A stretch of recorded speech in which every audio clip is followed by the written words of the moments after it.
Tonight on Chronicle.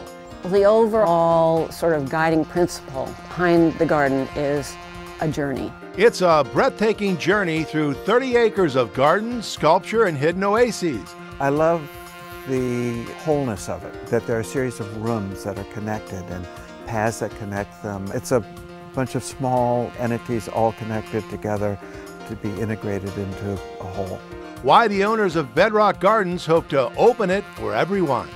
It started out by accident and turned into a project that has spanned 4 decades. Horticulturalist and sculptor Jill Nooney wanted outdoor space to show off her artwork, so she and her husband Bob Munger began a great big garden adventure that now covers about 30 acres. Jill is the self-proclaimed problem maker, coming up with ideas for the gardens. And while Bob is the problem solver, making it all work. Together they have created a unique path we can all enjoy.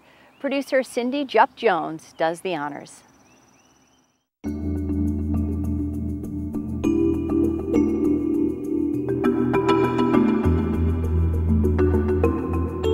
I always knew I'd have a big garden. My first garden was when I was 10 years old. My mother and I dug plants out of the woods, and I would put my blanket down in front of it, was on a bank, and watch them grow. The overall sort of guiding principle behind the garden is a journey, that you're taking a journey through space. In order for the journey to work, you have to have some place to go, you have to have some way to get there, and you have to have things to see along the way to amuse you. Well, you know that it started out as an abandoned dairy farm that had been left fallow for 60 years. It was a total wilderness. It was scrub pine, acres and acres of poison ivy, and we just kind of gradually pushed out. Just phenomenal gardens. There's themes to everything, and some of them are subtle and some of them are really right out there for you to see. I actually collected these conifers 20 years ago. I was really into it, and you get them in the mail from Oregon and elsewhere like this, and then you'd plunk them in your perennial gardens. Pretty soon they were edging out the perennials and they needed more sun, so we got a tree spade and we moved every single one of them here. I love the wholeness of it, that there are a series of rooms that are connected and paths that connect them. It's a bunch of small entities all connected together to be integrated into a whole.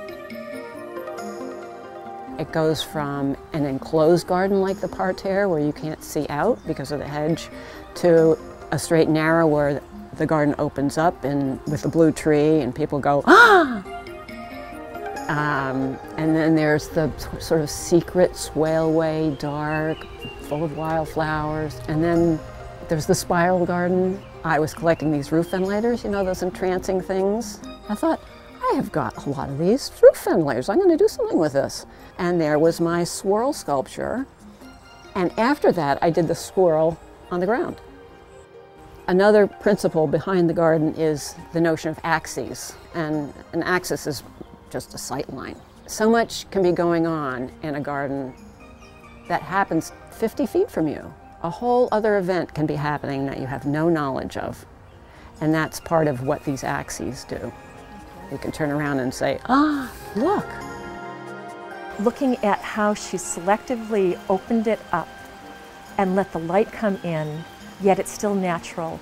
And then the humor from the pieces. I recognize pieces from plows, automobiles, from buggies. So it's just a delight to see it put into effect in such an environment as this, where you've got all this natural beauty, and then you've got the castaways that would be thrown out that are repurposed into something that's just absolutely fantastic. Each one does have personality. Some of the birds are just, the praying mantis out front is phenomenal. I like all the bugs. It's really unique. I've made stuff my whole life. I've always made stuff. And I started making garden art because my garden turned middle-aged and it needs some jewelry. And the stuff that you can buy didn't appeal to me, so I thought, well, I can make stuff. This being an old farm, 1740 farm, there was old farm equipment here. under the barn and lying around, and I thought, what better synergy than sort of from the farm to the garden? Jill is amazing in the sense that she can drive down the road and I'll be looking at things on the side of the road and she'll see the next layer beyond. She has the ability to see shapes and ideas in mundane objects that I can't do.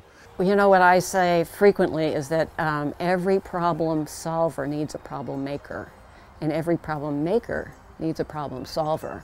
And you can't minimize that a problem solver needs a problem maker. And I've made a lot of problems and made him very happy because he likes to figure things out. So she has all of these ideas all the time in her head, but she can't do straight lines. She can't do repetitive tasks for any period of time.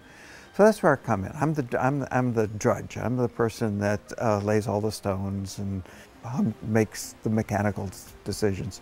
She's the idea person.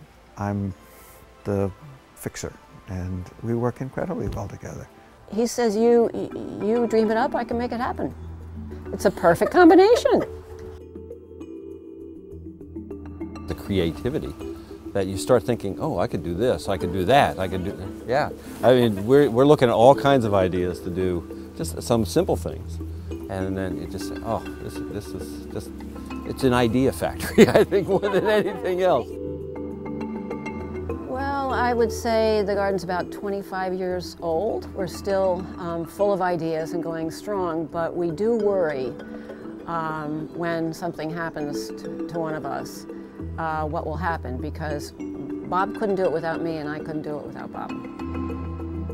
We're now in our 60s and the kids aren't particularly interested in taking on an albatross. No one in their right mind would want to take this on as their own private property.